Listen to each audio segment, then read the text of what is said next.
change gears for a little bit and ask you about the community of the Twin Cities when you arrived here. When you came, did you come in 1958? When I came here, which was 1950, no.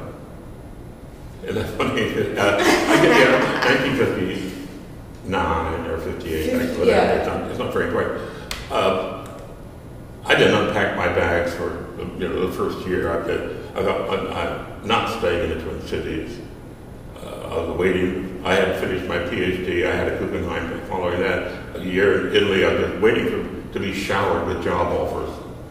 And a year later, May and August came, no job offers. And at the last minute, this came at the University of Minnesota. That was fine, but I thought, just until a real job comes along. As you know, I spent all 40 years of my teaching career. When I came here, I wasn't all that pleased about it. I didn't know much about it. Little by little, by the time I was, I guess, the second or third year, things started to happen. First of all, the two most important things were meeting Bruce Carlson of the Schubert Club. Since my affiliation with the Schubert Club was one of the highlights of my career. The other thing that happened at almost the same time was Tyrone Guthrie came to town. And he needed composers, and between myself and Paul Fedler, who was also teaching at TU, we did most of the music at those first 5 or 6 seasons. And after that, I got to thinking, this is a rather nice community here. I mean, the people I was meeting, Schubert Club, the opera, at Walker. Yeah. And I have since then, I think, I made a deliberate decision. I love being here, and I've always said to my students, if you can find a community where they really need a composer, go there. Don't head immediately for Los Angeles or New York with 15,000 other people looking for the same thing. And I've had that feeling that I've been wanted here, that I fulfill a need. It's nothing very big, but I don't feel like I'm excess baggage in the community. I feel that I've been part of the community.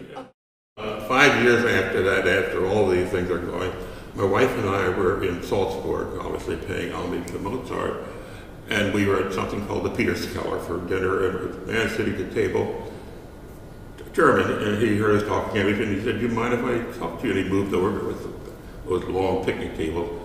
And he said, "I'm just back from America." He said, "Can I ask where you're from?" And I said, "Well, you wouldn't know, but we're from Minneapolis." He said, "Oh, the Athens of America." And I never thought about it, but he was absolutely right. I thought he was pulling my leg, of course. But he said, no. He said, "We read in your paper, you have the Center Opera Company, you do very inventive stuff.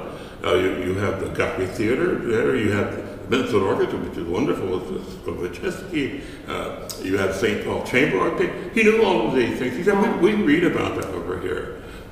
And I said, you're right, maybe it is the Athens of America. How do you see the community changing? You've now been here so long. Do you see that growing, or what is the trajectory of that cultural awareness? It has remained to me that what I've added to those which look like perks, what I've added to that is a real understanding that what is wonderful about this community is not so much this place or that place or this group or that organization. It's the people. The people here really, art is something for them. It's not an accessory. It's not something they do to please their friends or they want to be seen. I think people go to the orchestra because they want to hear the orchestra. They go to the opera because they want to see an opera.